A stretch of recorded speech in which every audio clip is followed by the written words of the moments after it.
जन्म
देवा ऐके हे विनंती मज नको रे मुक्ती तया इच्छा गती हेची सुख आगळे या वैष्णवाचे घरी प्रेम सुख इच्छा करी रिद्धी सिद्धी द्वारे कर जोडून तिष्ठती नको वैकुंठीचा वास आहे तया सुखानाश अद्भुत हारस कथा काळी नामात या वैष्णवाचे घरी प्रेम सुख इच्छा करी रिद्धी सिद्धी द्वारे कर जोडून तिष्ठती तुझ्या नामाचा महिमा तुझ नकळे मेघ क्षमा तुका म्हणया महाजन्म गोड यासाठी या वैष्णवाचे घरी प्रेम सुख इच्छा करी रिद्धी सिद्धी द्वारे कर जोडून तिष्ठती हे तो देन तुमचे देवा घ्यावी अखंडित सेवा घ्यावी अखंडित सेवा घ्यावी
मुक्ती तया इच्छा गती हेची सुखागळे या वैष्णवाचे घरी प्रेम सुख इच्छा करी रिद्धी सिद्धी द्वारे कर जोडून तिष्ठते संत श्रेष्ठ श्री तुकोबारा प्रस्तुत अभंगातून अखिल कोट ब्रह्मांड नायक या जगाचा नियंता सर्व सत्ताधीश असणारा भगवंत तुकोबारा त्या भगवंता पुढे विनंती करतात आणि विनंती करून देव देत असणारी मुक्ती तुकोबारा देवाला स्पष्ट भाषेत मुक्तीला नकार देतात आणि मुक्तीला नकार देऊन मुक्ती का नको याचं कारण प्रत्येक चरणात तुकोबारा वेगवेगळ्या पद्धतीने मानतात मुक्ती नको कारण मुक्ती स्वीकारली तर संत संगत भेटणार नाही मुक्ती नको कारण मुक्ती स्वीकारली तर भजन करता येणार नाही मुक्ती नको कारण मुक्ती स्वीकारली तर वैकुंठात जावं लागेल आणि सगळ्यात महत्वाचं मुक्ती नको कारण गर्भवास आम्हाला हवाय त्याचं एकमेव कारण म्हणजे नामस्मरण भक्ती करण्यासाठी वेगवेगळी कारण तुकोबारा मुक्ती का नको याची प्रत्येक चरणात वेगवेगळी कारण देतात थोडक्यात तुकोबारा देवाकडे मागणी मागतात पण काय तुकोबारा मागणी मागतात हे थोडं वाक्य कानाला खटकतं कारण 3 प्रकारचे भक्त वर्ग आहेत पहिला वर्ग असा आहे देवाची भक्ती करतो पण अंतःकरणात अभिलाषा ठेव आशा ठेव देवानं मला अमका दिलं पाहिजे मग देवाची मी सेवा करतो किंवा देवानं हा हेतू पूर्ण करावा आणि त्यासाठी सेवा करणारा एक वर्ग आहे म्हणजे अंतःकरणात आशा ठेवावी आणि ती आशा देवानं पूर्ण करावी या करता सेवा करणारा एक भक्त वर्ग तुकोबारा अशा भक्त वर्गाचे एक उदाहरण देखील देतात जुना काळ जेव्हा राजेशाही होती तेव्हा एखादा गृहस्थ सैनिक असेल, व्यापारी असेल, जर बाहेर पडला तर परत येईल का नाही याची शाश्वती नसायची. 2-2, 3-3 महिने व्यापारी एकदा गेला की घरच येत नसायचा. एखादा शिपाई लढाई करता गेला की परत येईल का नाही खात्री नसायची. तेव्हा आपला पती परत यावा याकरता त्यावेळेसच्या पत्न्या देवाला नवस बोलायच्या. कशा करता? आपला पती परत यावा या करता. तर खूप बरं, तेच उदाहरण आपल्यापाशी ठेवतात. सेवा आहे, भक्ती आहे, पण अंतःकरणात आस ठेवावी. देवानं आमचं माझं पूर्ण करावं यासाठी देवाची सेवा करणारा एक वर्ग. गोया गावा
आईचा नवस करी आवा.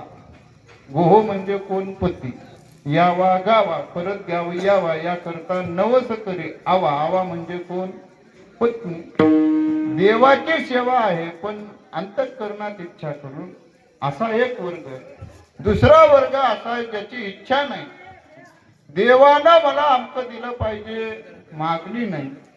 पण हा वर्ग असा आहे, जर देवानं दिलं तर सोडत नाही. म्हणजे देवाला मागत तर नाही, आणि जर मागितलं, जर देवानं दिलं तर ठेवल्याशिवाय राहत नाही. देवाची सेवा करावी पण इच्छा नाही. पण यदा कदाचित देवानं दिलं तर घेतल्याशिवाय राहत नाही. असा एक वर्ग. रामायणात पाहिलं तर या वर्गाची यादी. देवाला मागितलं नाही पण देवानं जर दिलं तर घेतल्याशिवाय राहिले नाही. विभीषणादी भक्त बघितले तर देवाची सेवा आहे. कामनेनं सेवा केली का तर नाही, पण देवानं जर देऊ केलं तर घेतलं नक्कीच, नाही म्हटले नाही. असा एक वर्ग आहे जो इच्छा नाही पण देवानं दिलं तर घेतल्याशिवाय राहत नाही. आणि तिसरा वर्ग असा आहे जो आपल्या संत महात्म्यांचा आहे. तो देवाला मागायलाही तयार नाही, आणि जरी देवानं दिलं तरी ठेवून घ्यायलाही तयार नाही. देवाला मागायला तयार नाही का? संत महात्म्यांच्या भाषेत देवा पुढं मागणं हे कमीपणाचं लक्षण आहे. मागणं म्हणजे कमीपणाचं लक्षण आहे. आणि संत महात्म्यांना एक माहिती आहे, देवाचा जर स्वभाव लक्षात घेतला तर देवाला कधीही मागणारे भक्त आवडलेले नाही. खूप बरेच दिवस स्वभाव सांगतात, काही न मागे कोणाशी तोची कारांत. कोण? तोची, फक्त तोच जो कोणा पुढं काहीच आणि कसलंच आणि कोणतंच मागत नाही तो देवाला प्रिय. खूप बरेच तीच भाषा सांगतात, जो मागतो तो देव सुद्धा त्याचा धिक्कार केल्याशिवाय राहत नाही. देव सुद्धा त्याचा स्वीकार करत नाही. भिक्षा पात्र अवलंबने जळोजीने लाजीरवाणी आईशी अशी नारायणी नुपेक्षिजे सर्वथा. किंवा हात पसरी जे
ब्रह्मांड हात पसरी दिले भिक्ख त्याचे जे मागतात त्यांचा धिक्कार तुकोबराय संत महात्मे बी करतात.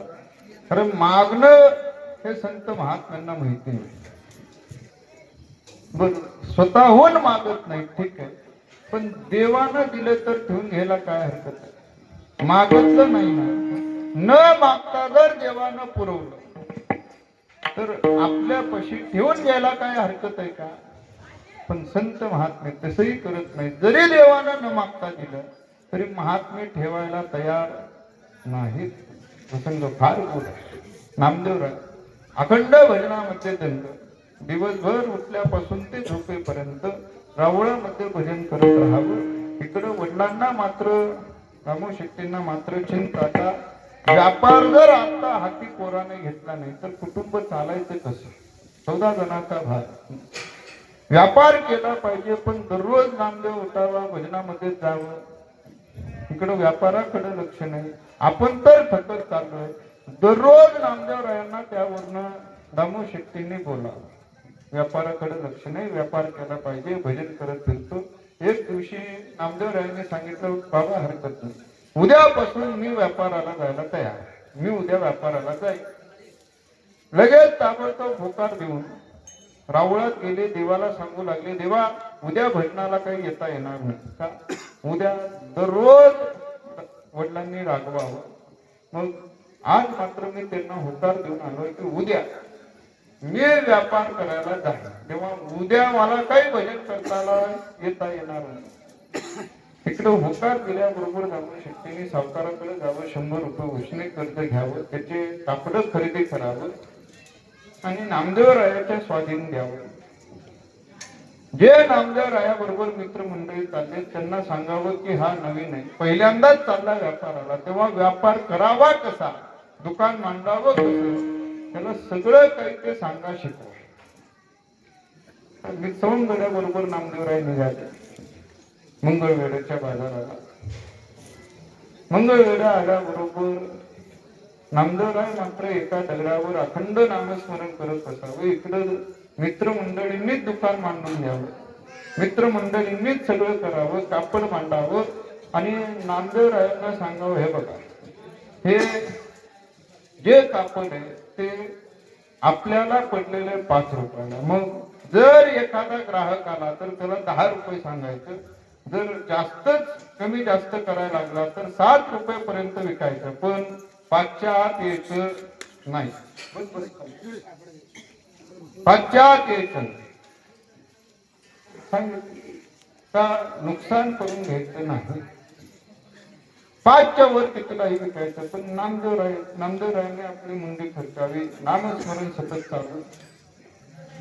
कुणी ग्राहकाला विचारलं कितीला हे कापड, नामदेवरायांनी किंमत नाही सांगावी. मग बस विठ्ठल.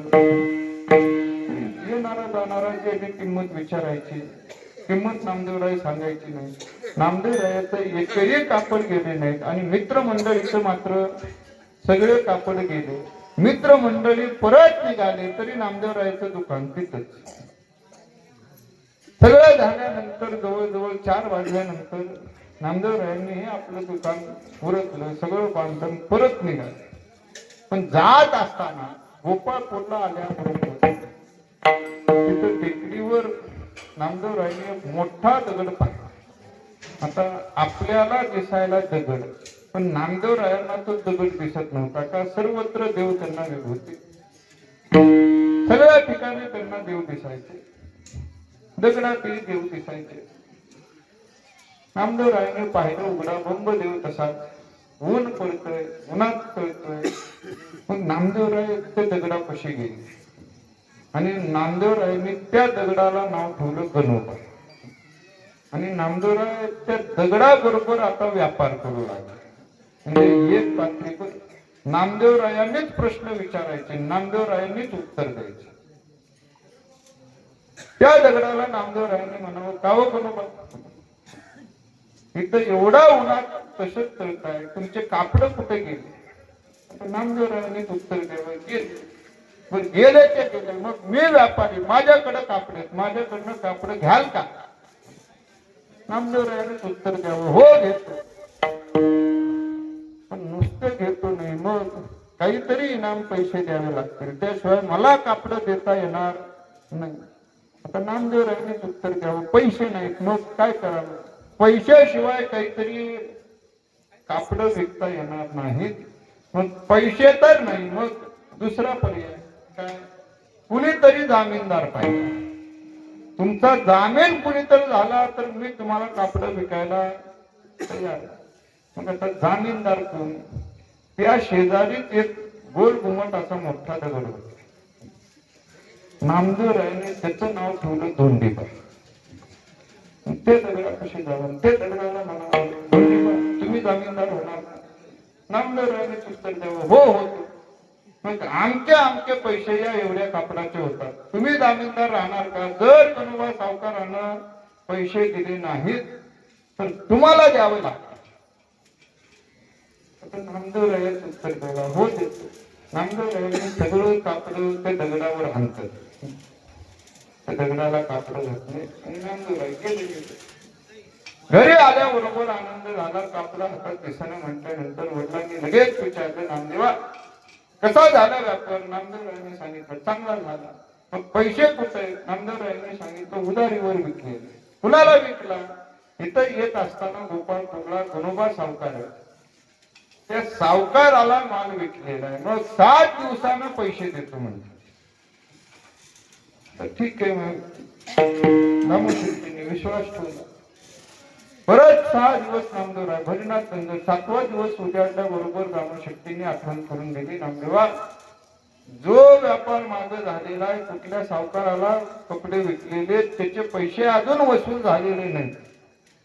आपण जे मुद्दल आणलेले ते व्याजानं आणलेले, व्याज वाढत चाललंय. मुद्दल द्यायचे, त्या सावकाराला पैसे द्यायचे. तेव्हा ज्या सावकाराला माल विकलेला आहे त्याच्याकडे जा, त्यांच्याकडनं पैसे आणा. जामीन कोण ठेवला असेल, नाही दिले पैसे तर जामीनाला घेऊन या. नामदेवराय चढपट गोपाळपूरला गेले. गोपाळपूरला गेल्याबरोबर त्या टेकडीला गेल्याबरोबर आता नामदेवरायांनी मोठ कपडे सगळे घातले होते देवाला, गणोबाला.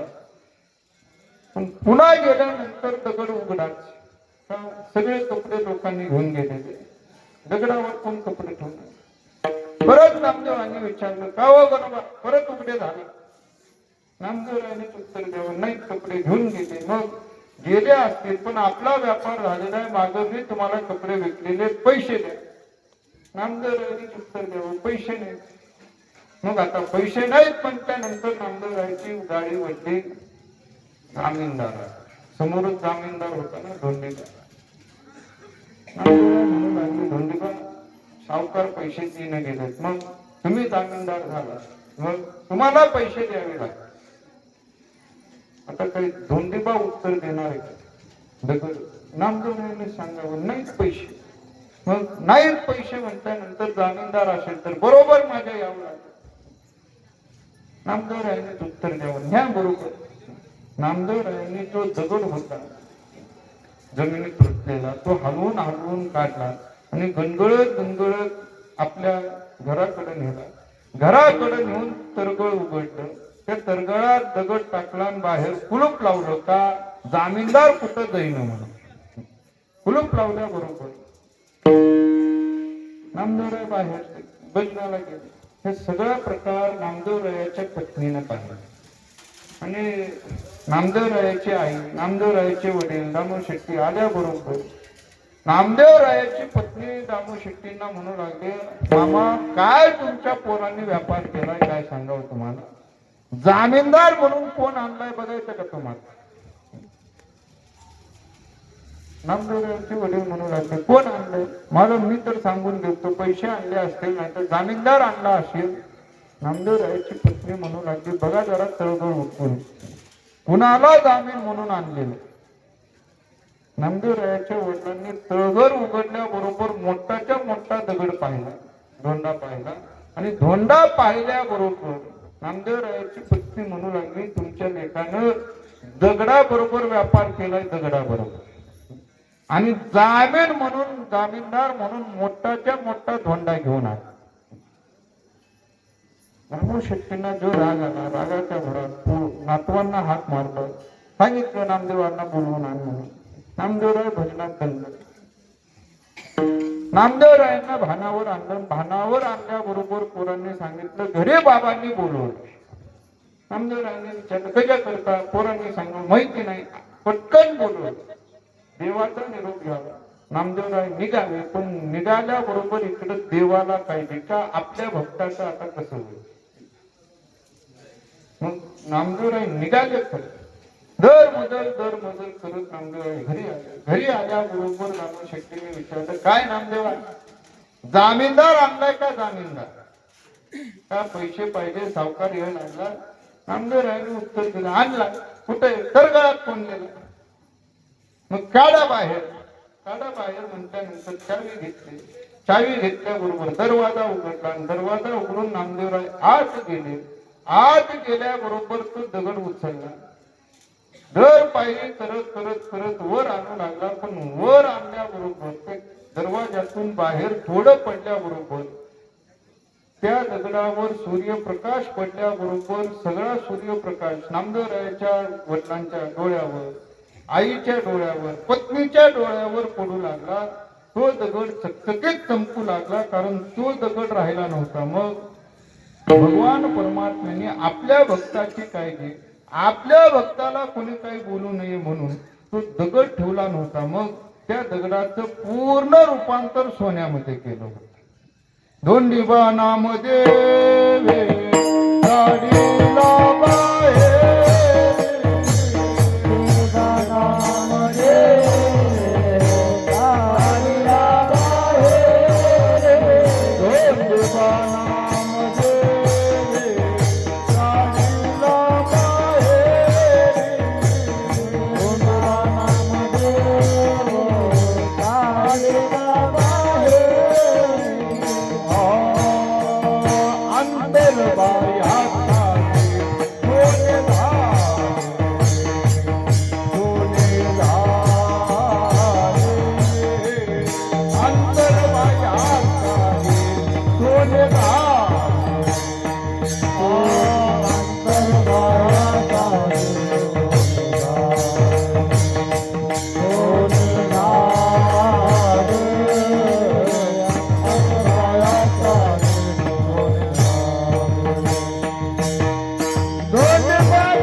बाहेर काढल्याबरोबर सोनं झालेलं प्रकाश पडल्याबरोबर, सूर्यकिरण पडल्याबरोबर प्रत्येकाचे डोळे लवलवू लागले. आता सोनं बघितल्यानंतर राग कुणाला राहील का? जे नामदेवरायाशी भांडत होते ते पत्नी झालं, आई वडील झालं, नामदेवरायापाशी येऊन लाड करू लागले. सोनं पाहिल्याबरोबर नामदेवरायांनी तेव्हाच दाबून सांगितलं, जरी सोनं झालं तेवढं आपलं आपलं घ्यायचं, बाकीचा आपला संबंध नाही. पण आता हा दगड सोन्याचा झाला ही खबर ज्या शेतात दगड आणला होता नामदेवरायांनी, त्या शेताच्या मालकाला कळलं की आपल्या दगडाचं सोनं झालं. आणि तो दगड घेण्यासाठी हा दगड तिकडून निघाला गोपाळपूरवरून बैलगाड्या घेऊन. आल्याबरोबर नामदेवरायाच्या घरी आल्याबरोबर नामदेवरायाशी सांगू लागला, तुम्ही माझ्या शेतातला दगड आणला. नामदेवरायाने म्हटलं, मला माहिती नाही, जामीनदार होता, पैसे देईना म्हणून आणला उचलून, मग माझा दगड मला पाहिजे. नामदेवराय म्हटले, जा घेऊन, माझे पैसे मला द्या. जो व्यापार झालेला तेवढे पैसे 150 रुपये काय असतील ते द्या, बाकीचं घेऊन जावा, माझा संबंध नाही. त्याने विचार केला, एवढ्या सोन्याचा धोंडा असेल तर त्याच्यासाठी 150 रुपये काही नाही. 150 रुपये पटकन दिले. पटकन दिल्याबरोबर 4 माणसांनी तो सोन्याचा दगड उचलला.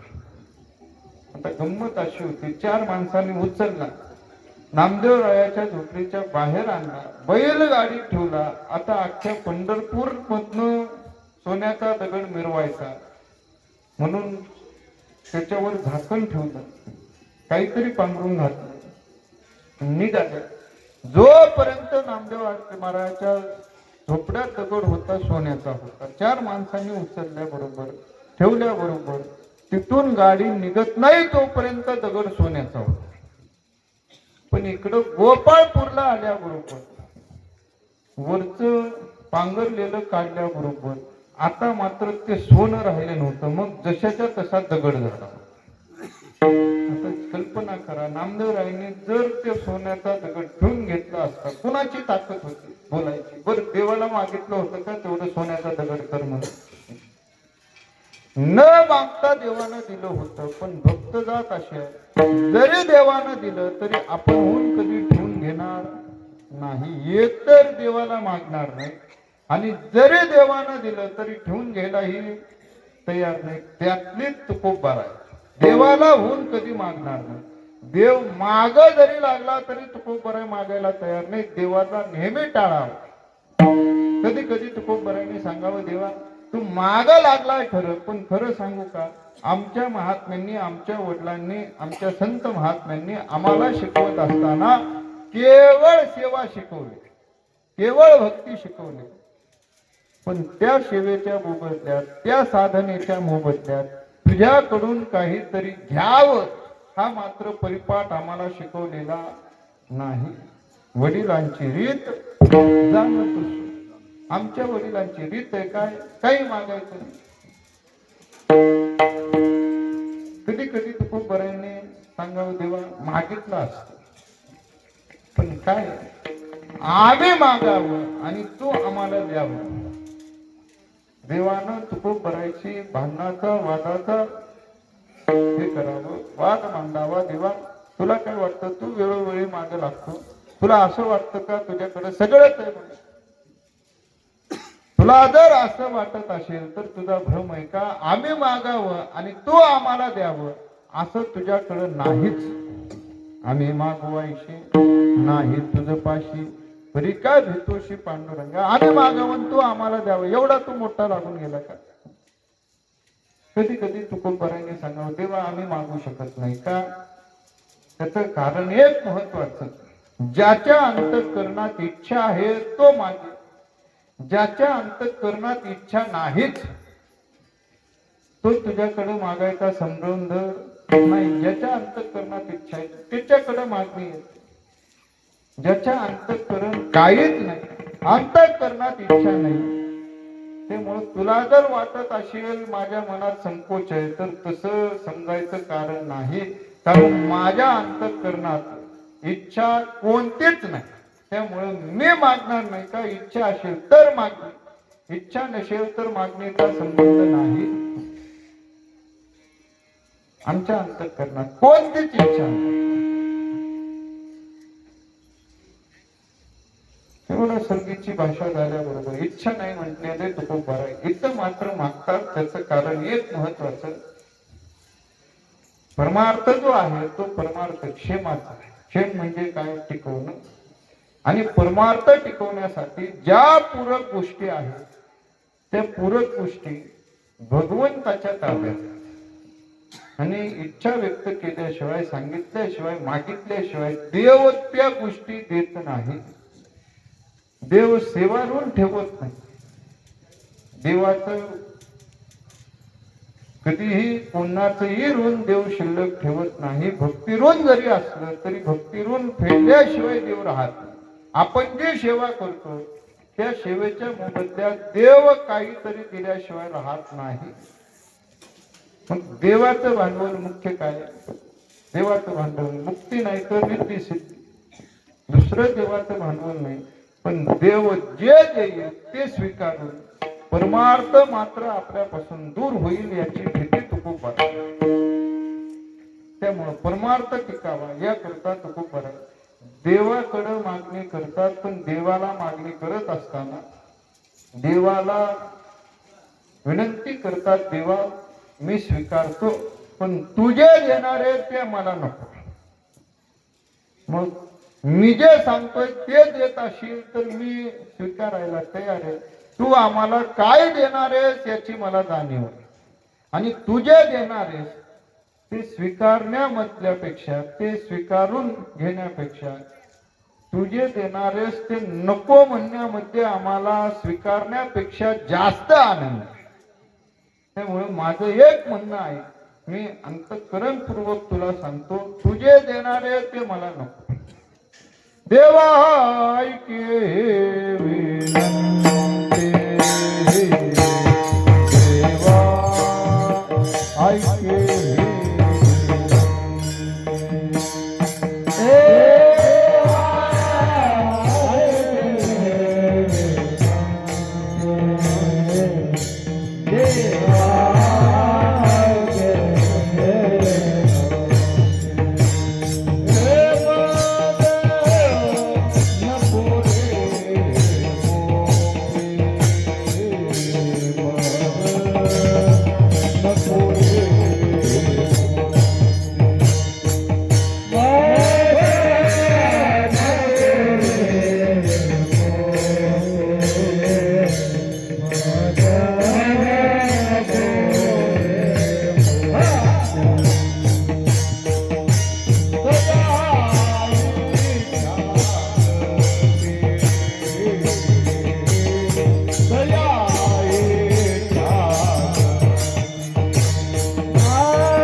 देवाला विनंती करतात, देवा एक विनंती आहे, मागतो स्वीकारतो, पण तू जे देणार आहेस ते नको. देवा ऐके हे विनंती, मज नको रे हे मुक्ती, मला मुक्ती मात्र नको, मोक्ष मात्र नको.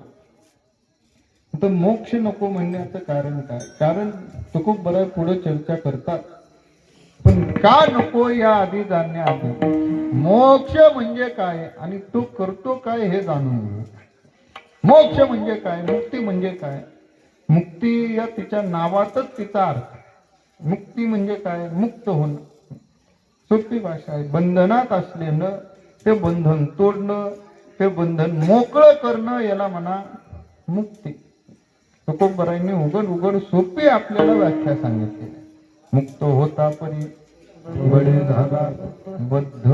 त्या बद्धपणातनं मुक्त होणं म्हणजे मुक्ती, मोक्ष. मग नेमकं कोणत्या बंधनात आपण आहोत? कोणतं बंधन आपल्याला जर मुक्ती मुक्त करणार असेल तर नेमकं आपण बंधनात आहोत तरी नेमकं कोणतं? बाकीचं बंधन सोडून द्या, पण सगळ्यात महत्वाचं बंधन म्हणजे जन्म मृत्यूचं. सतत जन्मना आणि सतत मरण. आपल्या माग जो परिपाठ सुरू आहे, हा भोग झाला की तो भोग, तो जन्म झाला की दुसरा जन्म, हे सतत जे फिरणं चालू आहे, या बंधनातून मोकळं करणारी मुक्ती म्हणजे आपला गर्भवास थांबवणारी, आपलं सतत जन्म मरणाचा फेरा थांबवणारी कोण असेल तर मुक्ती. म्हणजे गर्भवासाचं हरण करणारी. हे मुक्तीचं सामान्य कार्य नाही, बरं मोक्षाचं सामान्य कार्य नाही. गर्भवासाच्या दुःखातून मोकळं करणं म्हणजे, कारण हे दुःख अतिजहद आहे. गर्भवासाचं दुःख सामान्य नाही. गर्भवासाच्या दुःखाची पूर्वपदी आपल्याला महात्म्यांनी जाणीव करून दिली आहे. मग ते नाथ महाराजांनी असू द्या, ज्ञानोबारायांनी असू द्या, अगदी तुकोबारायांनी असू द्या, प्रत्येकाने गर्भवासाचं दुःख किती आहे याची जाणीव आपल्याला करून दिली. मातेची उदर पोळी पचवणी विष्ठेची दातरी, उकडोनी नवमासवरी जन्मो जन्मो. सामान्य तुकोबाराय कल्पना देतात. काय सांगू गर्भीची यातना, मज भोगिता नारायण. मांस मळ मूत्र जाना, तुझं क्षणोक्षणा ध्यातसे. एवढं गर्भवासाचं दुःख तुकोबाराय स्व अनुभव सांगतात. मी गर्भवासात असताना आमची सुरुवातच गर्भवासापासून झाली, एवढं आम्ही दुःख भोगलं की ते शब्दात आम्हाला सांगता येत नाही. प्रथम केला गर्भी वास,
येण्याच्या आधी प्रथम सुरुवात गर्भात असण्यापासून झाली. प्रथम केला गर्भी वास.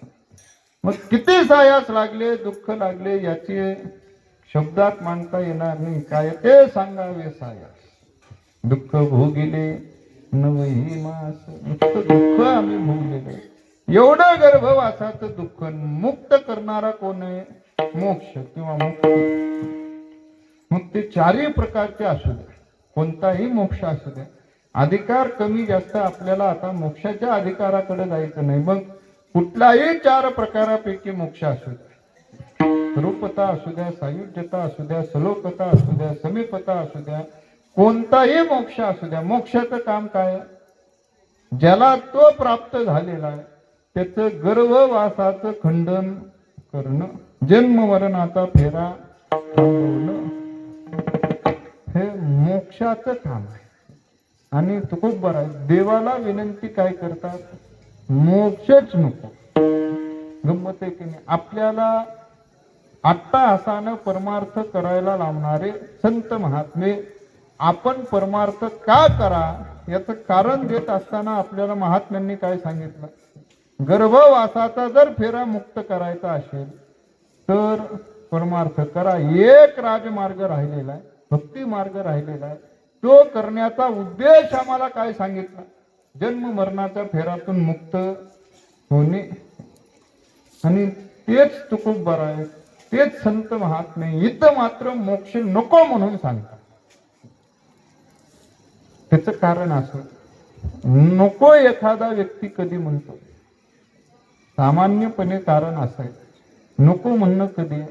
एखाद्या वेळेस एखाद्याची ताकद ऐपत नसेल तेव्हा माणूस नको म्हणतो. म्हणजे प्राप्त तर करायचं आहे, इच्छा तर आहे, पण आपली ताकदच नाही, प्राप्त करणं आता शक्यच नाही, अशी परिस्थिती असेल तर माणूस सहज म्हणतो नको. मी उदाहरण देतो. एखादा माणूस एक इष्टीत प्रवास करत होता, पण प्रवास करत असताना वर विमान चाललं आणि विमान चाललेलं असताना शेजारच्याला तो म्हणू लागला की मलाही विमानात बसायचं, मोप इच्छा आहे, पण मला भीती वाटते. भीती वाटते हे सांगायला अडचण अशी असते की विमानात बसण्या एवढे पैसे नसतात आणि ती कमवण्याची ताकदही नसते. मग कारण मात्र भीती. जेव्हा ताकद नसते तेव्हा नको म्हणणं आहे. आणि दुसरं असं आहे, जेव्हा वस्तू आपल्या पशी असते आणि आपल्या पशी असणारी वस्तू शिष्टाचार असा आहे, जे आपल्या पशी आहे ते मागायची आवश्यकता नाही. सामान्य व्यवहार आहे. आपल्याकडं एखादी गोष्ट उपलब्ध, आपल्याकडं त्याची आहे, घरी आहे, मग असताना देखील कोण मागतो का? जर घरी आहे, जर आपल्यापाशी उपलब्ध आहे, त्याच्यात मागण्यात काही अर्थ नसतो. तसं मोक्षाचं जर पाहिलं तर तुकोबरायची भाषा आहे, देवा तू मोक्ष देणारे खरा, पण आम्हाला आवश्यकता नाही. नको. का नको? ती गोष्ट आमच्यापाशी आहे. मोक्ष जर आम्हाला विचारशील तर मोक्ष आमच्यापाशी नाही असं चिंतन करायचं कारण नाही. तुकोबरायची भाषा आहे की तो मोक्ष आमच्यापाशी सहज प्राप्त, सहज नाही असं नाही. उलट आमच्या घरी जर तू चक्कर मारलीस तर तुला घरात येता येता पहिल्यांदा दर्शन मोक्षाचं होतं. का? आमच्या अंगणामध्ये तो झाडून काढायचं काम करतो, आमच्या घरामध्ये तो सेवा करण्याचं काम करतो. कोण? मोक्ष. मोक्ष. मोक्ष मागरी कामारी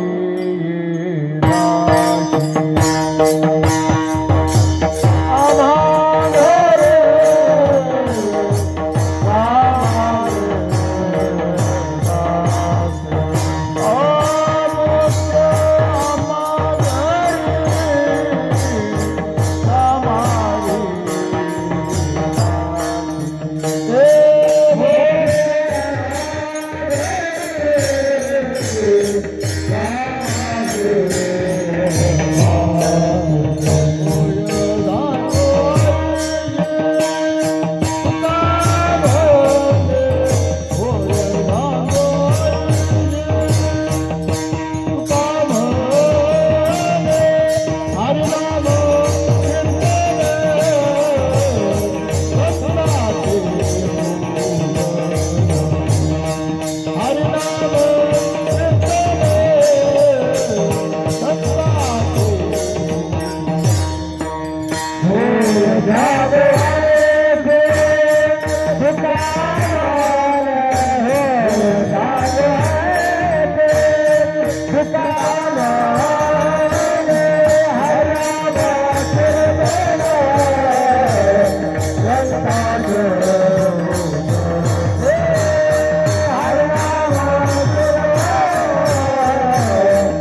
मोक्ष आमच्याकडे नाही अशातलं नाही. जे आहे ते मागण्यात काही अर्थ नाही.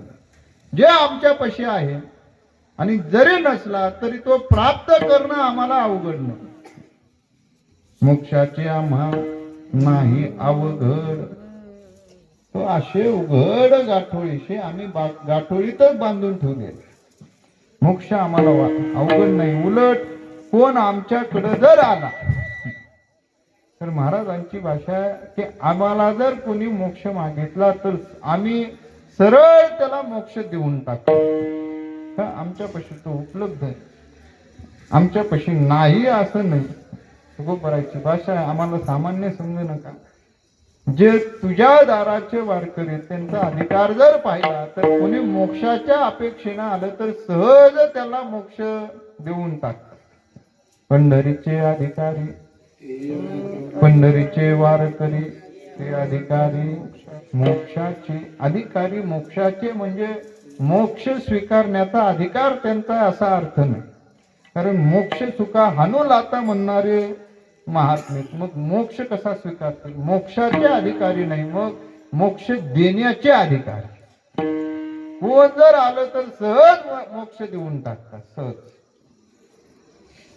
खूप बरं सांगतात देवा मोक्ष नको. तो आमच्याकडे आहे आणि आहे म्हणण्यापेक्षा आम्ही त्याचा स्वीकार करत नाही. त्याचं कारण तो खूप बरं सांगतात. देवा तो मोक्ष कठीण आहे आम्हाला कल्पना.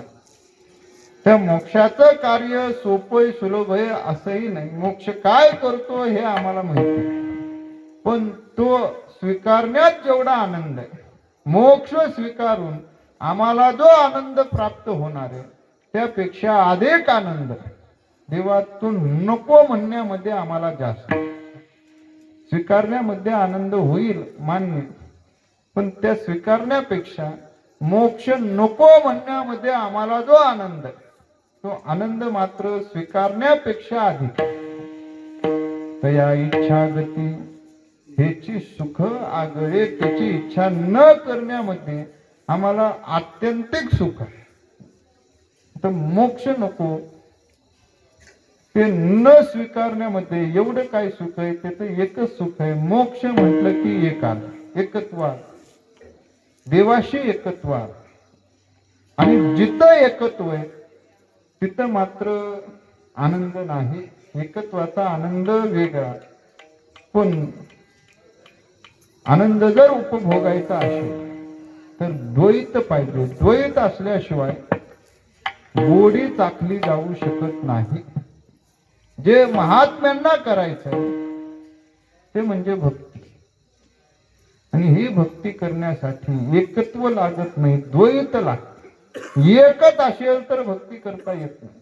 भक्ती करण्यासाठी अनेक जण पाहिजे. भक्ती करण्यासाठी कोणतर देव पाहिजे, कुणीतरी भक्त पाहिजे, तर भक्ती होते. अन्यथा भक्ती होत नाही. साधना करण्यासाठी द्वैत पाहिजे.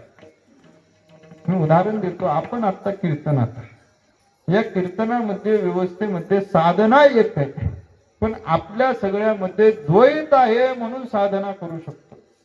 जर आपण सगळे एकच झालो तर साधना करू शकत नाही. एकच झालो तर कोण कीर्तन करणार, कोण ऐकणार, कोण टाळ वाजवणार, कोण पकवाज वाजवणार? तिथं द्वैत आहे म्हणून साधना घडते. द्वैत आहे म्हणून आनंद उपभोगता येतो. कल्पना करा, आता आंब्याचा सीझन येईलच, काळ येईलच. एखाद्या आंब्याच्या झाडाचं जे फळ, आंबा जे फळ, तो आंबा किती गोड आहे हे चोखायचं ठरवलं कुणी? झाडाने. कल्पना करा, त्या झाडाला शक्य का आपलं लागणारं फळ आपलंच आहे, आपणच देतोय, पण झाडानं ठरवलं आपलं लागणारं फळ आपणच खायचं. शक्य नाही का? गोडी चोखणारा कोणीतरी दुसरा लागतो. भोगता निराळा तिने गोडी कोणतरी वेगळं लागतं. तसं तुकोबराय सांगतात, देवा सगळंच एक झालं, मी जर मोक्ष स्वीकारला तर मला जो आनंद आहे तो आनंद उपभोगता येणार नाही. स्वीकारण्यामध्ये आनंद असेल पण तो नको म्हणण्यामध्ये आनंद आहे, कारण त्याच्यामध्ये द्वैत आहे. आणि द्वैत जर स्वीकारलं तर आम्हाला जे करायचंय ते आम्हाला करता येईल. आणि विशेष करून आम्हाला जे करायचंय ते मोक्ष नको म्हटल्याबरोबर त्याच्यापेक्षा अधिक पटीनं आनंद आहे. आम्हाला जे करायचंय ते तर होईलच, पण आम्हाला विशेष संगतीमध्ये ते करता येईल याचा जास्त आनंद आहे. का महात्म्यांच्या संगतीत याचा आम्हाला उपभोग घेता येईल. या वैष्णवाची घरी प्रेम सुख इच्छा. प्रेम सुख म्हणजे प्रेम म्हणजे काय? प्रेम म्हणजे भक्तीच रूप. साधनामध्ये सेवेमध्ये प्रेम असल्याशिवाय भक्तीत रूपांतर होत नाही. आपण आता कीर्तन साधनेत जरी असलो पण असं समजू नका इथं कीर्तनात आहोत म्हणून भक्ती करतो. जोपर्यंत अंतःकरणामध्ये या साधनेविषयी प्रेमभाव जागृत होत नाही तोपर्यंत त्याला भक्ती म्हणता येत नाही. तुकोबराय इथे जे प्रेम सांगतात ते प्रेम म्हणजे भक्ती. वैष्णवांच्या घरी भक्ती आहे, सुख आहे. सुख काय? कोणतं सुख? देवा तूच सुख आहे. देवापेक्षा दुसरं सुख दुसरं कोण नाही का? तो भगवान परमात्माच सुखाचा सागर आहे. सुख तिथनं सुरुवात होते, तोच भगवान परमात्मा. म्हणजे देवाच्या ठिकाणी संत महात्म्यांच्या ठिकाणी प्रेमरूप भक्ती देखील आहे, सुखरूप भगवान परमात्मा देखील आहे, जो इच्छा करतो वैष्णवांच्या संघाची. आणि एवढंच नाही, देवा तुझे जे मुख्य भांडवल आहे ते महात्म्यांच्या घरी हात जोडून उभे आहेत, त्यामुळे ते आम्हाला देण्याची आवश्यकता नाही. रिद्धी सिद्धीद्वारे कर जोडून तिष्ठती, हे सगळं मिळणार आहे. किंवा आम्ही जर मोक्ष नको म्हटलं तर म्हणून देवा मोक्ष नको का हे आम्हाला पाहिजे. या वैष्णवाचे घरी प्रेम सुख इच्छा करी रिद्धी सिद्धीद्वारे कर जोडून तिष्ठती.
हेची सुखागळी या वैष्णवाचे हरी प्रेम सुख इच्छा करी रिद्धी सिद्धी द्वारी कर जोडूनी तिष्ठती. विठोबार कुमारी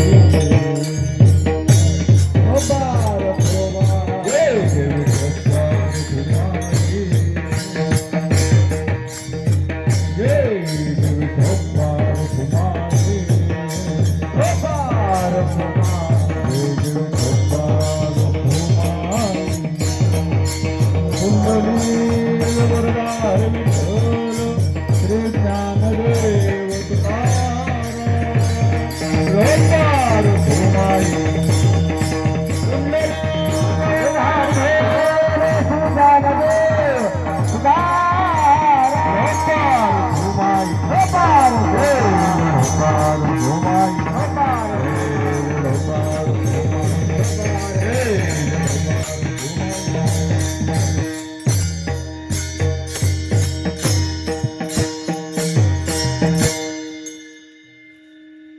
त्रिशष्ट तुकोबरा या अभंगातून देवापुढे आपली इच्छा व्यक्त करता.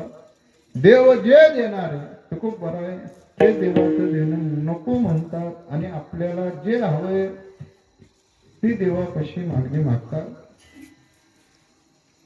आपला चालू असणारा हा उत्सव आणि उत्सवातली प्राप्त प्रसंगाची आजची जागराची असणारी सेवा आणि सांप्रदायिक नियमानुसार आज देवाकडे मागायचा दिवस आहे. नुसता मागायचा नाही, हक्कानं देवाकडे मागायचा नाही. आपण केलेली सेवा पहिल्या दिवसापासून त्या सेवेच्या मोबदल्यात आजचा आपला असणारा मागणीचा हक्काचा दिवस संत महात्मेही मागतात आणि आपणही मागतो. गंमत पाहिली तर संत महात्म्यांच्या मागणीला जगानं डोक्यावर घ्याल आणि आपल्या मागणीचा विचार करा. क्रिया एकच आहे. क्रिया देवापुढे मागणं ही एकच क्रिया आहे. पण महात्म्यांनी मागितलं तर ते जगदवंद्य ठरतं आणि तुम्ही आम्ही मागितलं तर आपल्या मागणीचा गंमत अशी, आपल्या मागणीला आपण सोडा पण आपल्या गल्लीतलं एखादं भट्ट पुत्र सुद्धा आपल्या मागणीला किंमत देत नाही.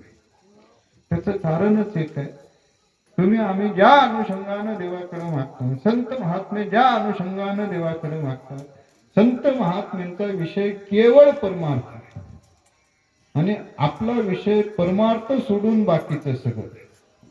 देवाकडे आपण मागतो पण आपली मागण्याची परिभाषा अशी आहे, देवा माझ्या बिल्डिंगचं काम सुरू झालंय, 4 मजली मी बिल्डिंग मागणार आहे, तेवढं बिल्डिंग लवकर उभारू दे. पण एवढंच आपण मागून थांबत नाही. मग त्याच्या पुढे आपण एक पावलं, माझी बिल्डिंग उभारू दे पण शेजारची असणारी 5 मजली ती पडू दे माझी उभारू दे. आपली मागणीचा विषय संसार सोडून कधीही पुढे वाढावे, सनतान गृही वाढवे, धनधान्य, बस याच्या पुढे इथपर्यंत सीमित आपला विषय. काय मागावं तुकोबराय दृष्टी देतात. कारण जो देणारा आहे तो अधिकार आहे, जो देणार आहे तो दुर्लभ देऊ शकतो आणि जो देणार आहे तो अविनाशीही देऊ शकतो. मग आता विनाशी मागायचं का अविनाशी मागायचं हे आपल्यावर. तुकोबराय डोळस आपल्याला करतात नेमकं काय मागावं. का मागण्या बाबतीत अज्ञान आपलं आहेच. काय झालं, एका साधकाला ब्रह्मदेव प्राप्त झाला. ब्रह्मदेवाची साधना केल्यानंतर, ब्रह्मदेव प्राप्त झाल्यानंतर देवाने म्हणावं काय असेल ते 3 वर माग, 3 वर पुरवायला मी तयार आहे. एवढं म्हटल्याबरोबर त्यानं तिथं ताबडतोब मागावं पण देवापुढे हात जोडावे, देवाला सांगावं देवा मागतो पण 2 मिनिटं 5 मिनिटं थांबावं लागेल. का मला घरी जाऊन यावं लागेल. का घरी आमचे गृहमंत्री, त्यांना सांगतो, त्यांना विचारतो आणि त्यांना विचारल्यानंतर मग तुझ्यापाशी येतून मागतो. का त्यांना न विचारता मागितलं तर घरी राहायची अडचण होईल. जातो पटकन येतो. देवानं सांगितलं हरकत नाही, पटकन घरी गेला. सांगितलं आमचं झालं, ब्रह्मदेव प्राप्त झालाय, 3 वर मागायला राहिलेत. मग तिने सांगितलं हे बघा, लग्न झाल्यानंतर सगळं तुमचं जे काही आहे त्याचा अर्धा हिस्सा माझा आहे. बरोबर. तू म्हटली हिथं पण अर्धा हिस्सा माझा आहे. माझ्यासाठी एक मागणी तेवढी मागा, बाकीचं 2 काय करायचे ते कर, माझ्यासाठी मात्र एक मागा. आणि कर्म धर्म संयोगानं त्याची बायको होती नकटी आणि नकटी असल्यामुळे सगळं गाव तिच्यावर हसायचं, शृंगार करता येत नव्हते. तिने सांगितलं सगळं गाव माझ्यावर हसतं, मला शृंगार करता येत नाही. एवढं सगळं शृंगार सगळं सोन्याचं घरी पडलेलं आहे पण नकट नाक असल्यामुळं घालता येत नाही. मग देवाला सांगा की माझं नाक तेवढं वाढा. सांगितलं हरकत नाही. पळत देवापाशी गेला, हात जोडले, देवाला सांगितलं देवा पहिली मागणी काय, माझ्या बायकोचं नाक तेवढं मोठं कर. तर मोठं करा म्हटल्यानंतर तथास्तु म्हटल्याबरोबर जे तिचं नाक वाढायला सुरुवात झालं की नाही, थांबायला तयार नाही. त्या गावाची पंचकृषी तर व्यापलीच, पण शेजारच्या गावात नाक गेलं इतकं वाढायला. आणि हा बहादर या आनंदानं घरी जाऊ लागला का त्याचा भ्रम बायकोसाठी आपण मागितलंय. आपल्याला बायको आता आरती करेल, आमचं ओवाळेल, लाड करेल, त्या आनंदाच्या भरात वर तोंड करून जात असणारा नाक वाढता वाढता त्या गल्लीतनं पण नाक गेलं. जात असताना त्या नाकाला धडकून दोनदा थोबाडावर पडला, पण कळलं नाही नाक आहे म्हणून. का आनंद झाला. घरी गेल्याबरोबर आता एवढं नाक वाढलेलं. नाक धरून धरून ती बायको ही परेशान झाली होती. नाक सांभाळून सांभाळून ती म्हणू लागली घरी गेला गेला एवढं नाक वाढवायला सांगतेत का. तिनं सांगावं तू जे म्हटली ते तिथं म्हटलं नाक वाढवा म्हणून, बाकी काही नाही. मग एवढं नाक कुठं वाढवत असतात का. आता ती नाक वाढवत असताना वैतागलेली, धरून धरून वैतागलेली. तिनं त्या वैतागण्याच्या भरात सांगितलं हे बघा दुसरी मागणी मागा, मला नाकच नको म्हण. नाकच नको म्हटल्यानंतर याही एरी हळदनं थोडा विचार करायचा. काही विचार केला नाही, तसंच देवापाशी गेला आणि देवाला भांडू लागला. देवा काय कमाल आहे तुमची, नाक वाढवा म्हटल्यानंतर काही एवढं वाढवतेत का. आता तोही ब्रह्मदेव हुशार का, हुशार बापाची पैदा. देव ज्याचा बाप असणारा विष्णू तो काही कमी हुशार आहे का.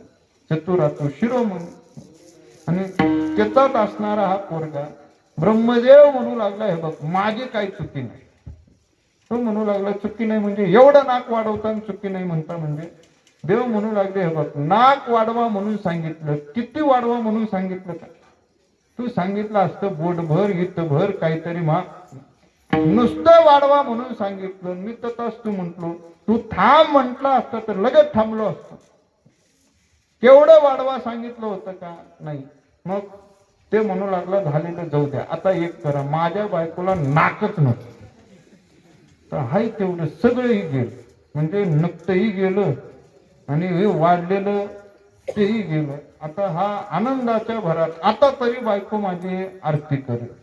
आता खरंच आरतीचं ताट घेऊनच उभारली होती, पण घरात गेल्याबरोबर आता नाक नसलेली बायको पाहिल्याबरोबर यालाही भीती वाटली, यालाही ओळखू ना आपलीच आहे. दोनदा घरात गेलो, दोनदा बाहेर आलं, पर वरडू लागली, वरडायचा प्रयत्न करू लागली, सांगू लागली मीच आहे म्हणून, पण नाक नसल्यामुळं बोलता येईना. का नाक फक्त नाक पुढे आवळून बोलायचा प्रयत्न करा बघा, सामान्य बोलता येतं. नाक असेल तर बोलता येतं. आता ते आवळून मग ओरडू लागली, पण आवाज जाईना. कसा बसा आवाज गेला मीच आहे म्हणून. त्यानं म्हणावं आज कशी अवस्था झाली. ती म्हणू लागली काय नाही मी नाक नको म्हणून सांगितलं. त्यानं म्हटलं एकदा फक्त आरशात बघ जाऊन.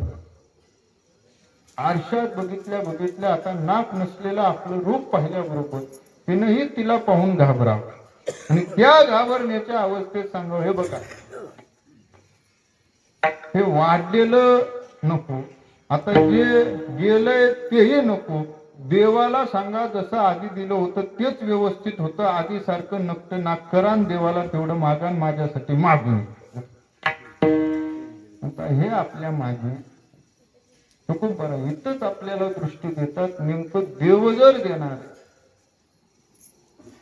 तो जगताचा मालक जर असेल तर त्याच्याकडनं नाशिवंत मागण्यापेक्षा आपल्या परमार्थाची सोय कशी होईल याची व्यवस्था तुकोबराय करतात आणि ती व्यवस्था आपणही केली पाहिजे याची दृष्टी तुकोबराय देतात. देवा तुझे देणारे ते मोक्ष नको का. या मोक्षाचा स्वीकार केला तर जे आम्हाला प्राप्त होणार आहे तिथं जाणं आणि तिथं थांबणं हे आमचं काम आहे. मोक्ष स्वीकारल्यानंतर मोक्ष ज्यांना ज्यांना प्राप्त झालाय त्याचं धाम म्हणजे वैकुंठ धाम.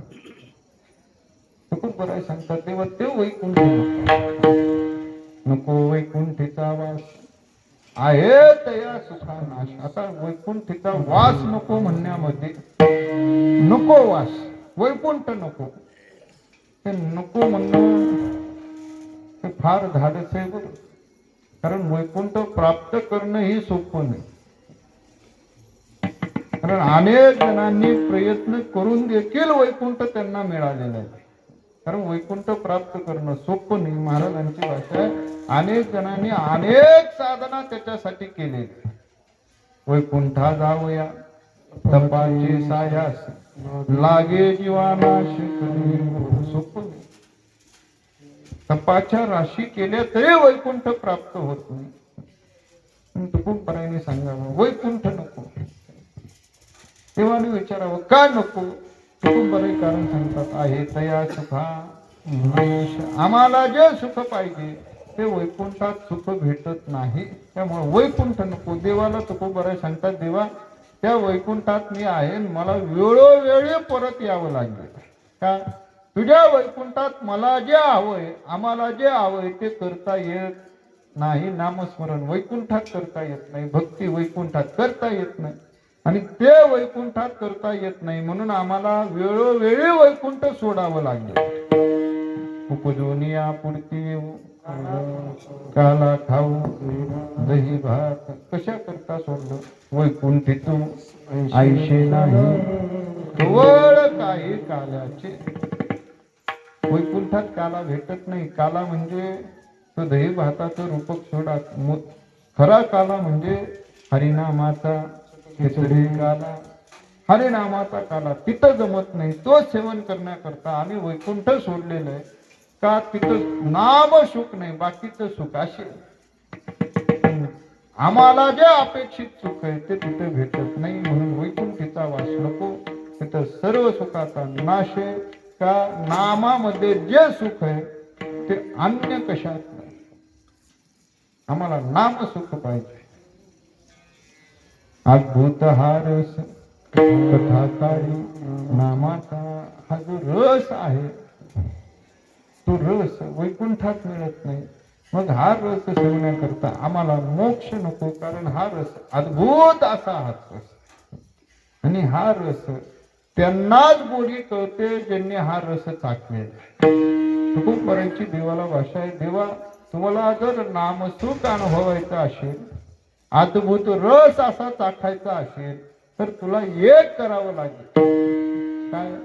तुला तुझ्या देवपणाची खुर्ची सोडावं लागेल, आणि नाम महिमा काय हे कळण्यासाठी विटेवरनं खाली उतरावं लागेल आणि भक्त व्हावं लागेल. तर तुला नाम घेता येईल आणि नामाचा अद्भुत रस सेवता येईल.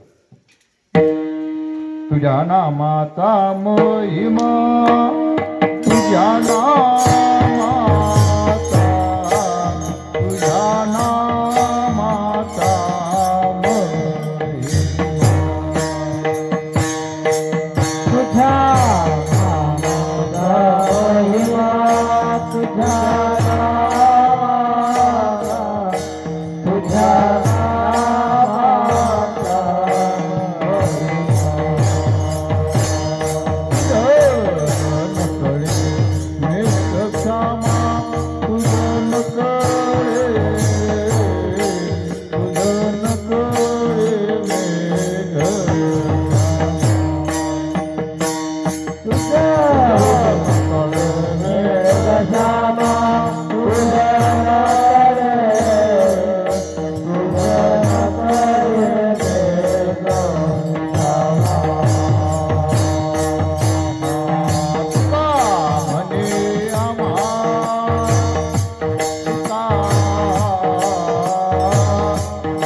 या वैष्णवाचे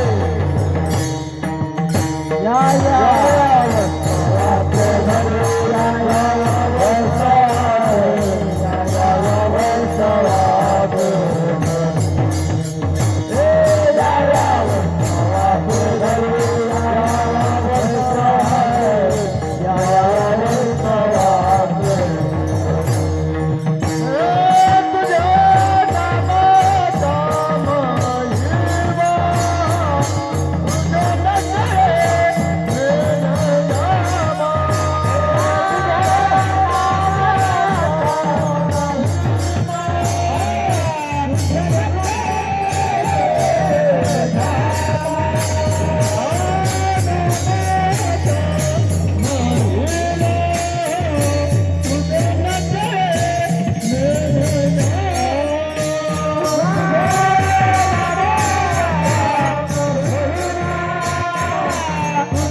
महिमा काय हे मोक्ष जर स्वीकारला तर कळणार नाही, मोक्ष स्वीकारला तर नाम घेता येणार नाही, मोक्ष स्वीकारला तर जन्म मरण फुटणार आहे.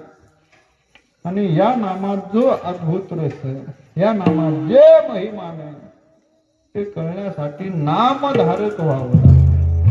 नाम महिमा सामान्य नाही. पतितांना अपतित करणार असं नाम, कुणाला अपतितापासून अपतित केलेलं तर सामान्य नाही. माणसाला देखील उद्धरलेलं आहे, जनावरांना देखील उद्धरित केलेलं आहे. आणि एवढंच काय, राक्षस प्रवृत्तीच्यांनाही उद्धरित करणारं नाम, जनावरांना उद्धरित केलेलं आहे. वानर आदी जर पाहिलं, हनुमंतराय जर पाहिलं तर वानरच, वानर म्हणजे कोण, जनावरच, पण नामाच्या बळावर उद्धरित व्हावं. रावणासारखे जरी राक्षस पाहिले तरी दानवच, पण नामाच्या बळावर उद्धरित व्हावं. नाम चांगले चांगले माझे कंठी राहू भले, कपिल कुळ उद्धरिले मुक्त केले राक्षसाला. राक्षसालाही उद्धरित करणार नाम आहे असा नाम महिमा. खूप बरं देवाला सांगतात, देवा तुला मात्र अकलनीय का, नामाचा महिमा कळण्यासाठी नामधारक व्हावं लागेल. आणि जोपर्यंत तू देव आहेस तोपर्यंत तुला तो महिमा कळणारा नाही. आम्हाला जर विचारशील तर या नामाच्या आनंद एवढा की जन्म मरण घ्यायला सुद्धा आम्ही मागं पुढं पाहणार नाही, एवढा नामस्मरणामध्ये आम्हाला आनंद.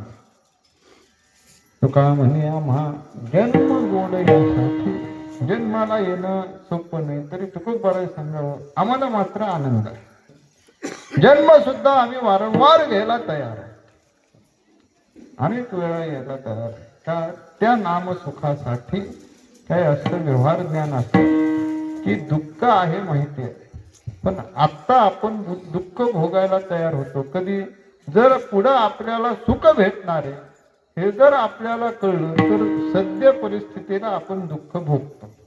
हा व्यवहार आहे का. पुढं लाभ मोठा मिळणार आहे, पुढं नफा आपल्याला जास्त भेटणार आहे हे जर आत्ता कळलं तर आत्ता अडचण असली तरी आपण दुःख भोगतो का, पुढं सुख मिळणार आहे म्हणून.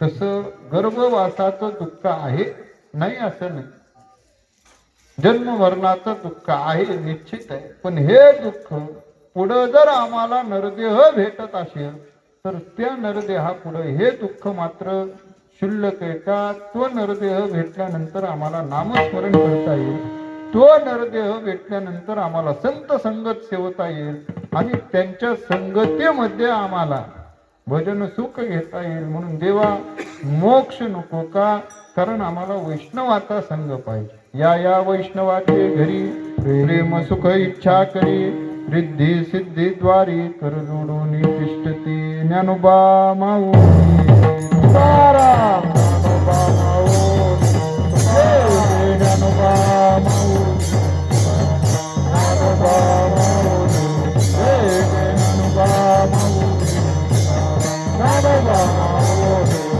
कुंडली.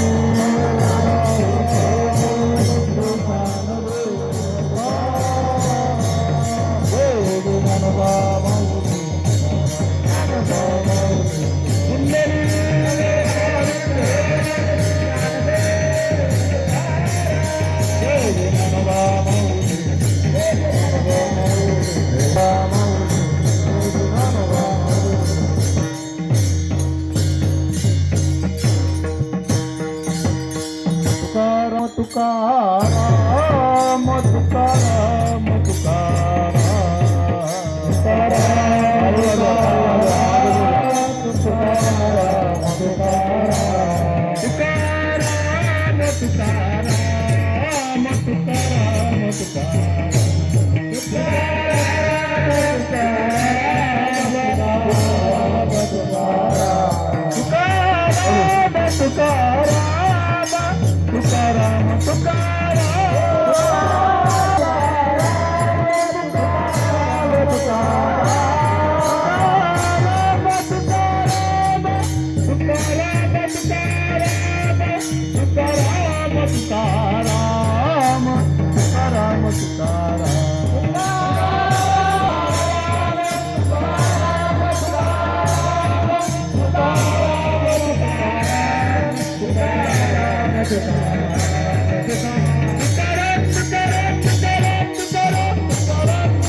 तुझ्या नामाचा महिमा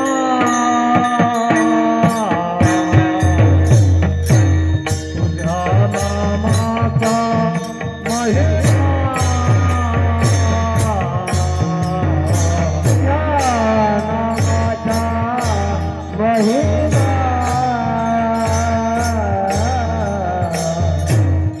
तुझ्या नामाचा महिमा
देव आला गिरापती देव कवळ कवळ पाहावं मुख पसरून धावत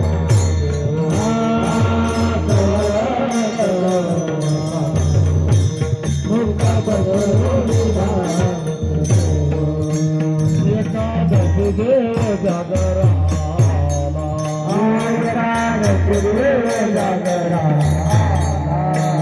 गिरापती लागे तो कटकेला कवळ कवळ पाहावो मुख पसरून धावतो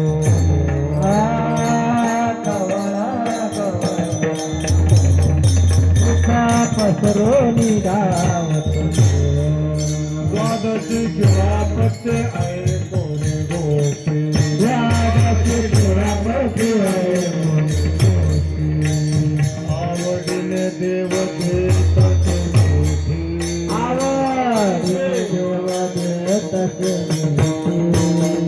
कवळ कवळ मुख पसरून धावतो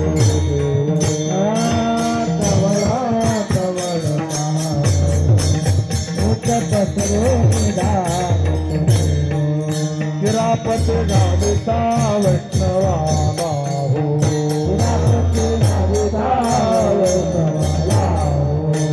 मुका माझे मुख घाले तो देव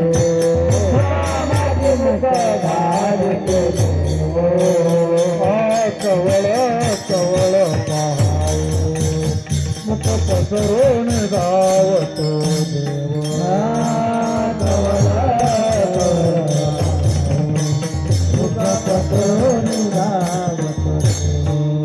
गिरापती देविता आनंद गिरापती आनंद फुलला नाच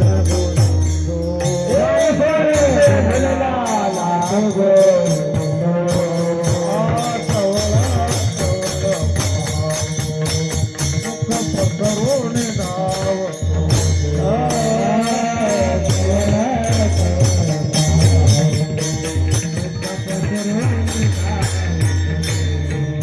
गिरापती सोता वैष्णवाला हो गिरापती मुखा माझे मुख घाले तो देव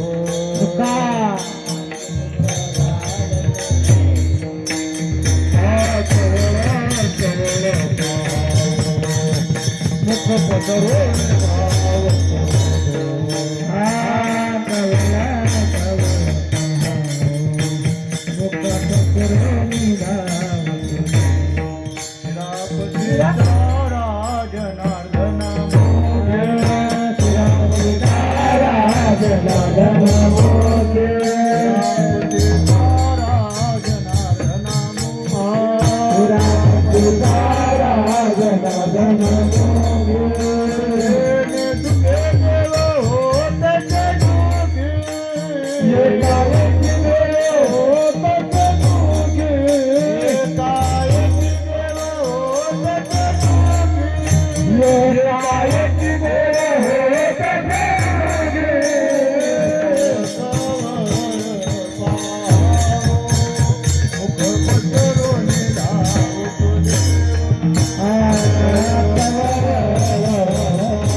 चिंता करोने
जातो तुझ्या स्थळा तुम्हाचे जागो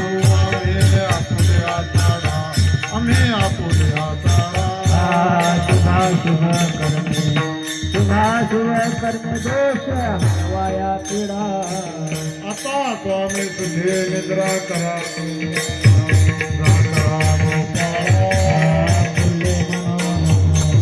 पूर्णे मनोरथ जाता तुझ्या स्थळा म्हणे दिले उचिताचे भोजन उचिताचे भोजन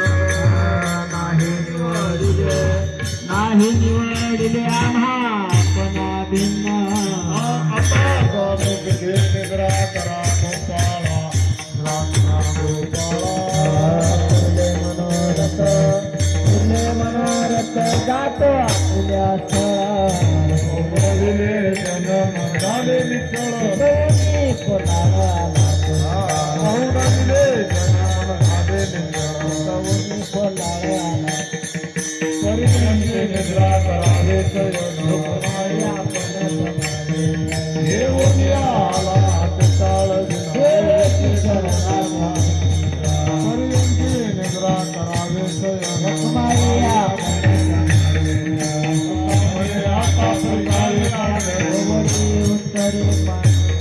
तुका म्हणे आता फिरकावे सागर उत्तरे पर्यंत निद्रा करावे रखमाई आपण समाये तुकाराम तुकाराम तुकाराम तुकाराम तुकाराम तुकाराम तुकाराम बोला कुंडली कवरधारी विठ्ठल श्री ज्ञानदेव तुकाराम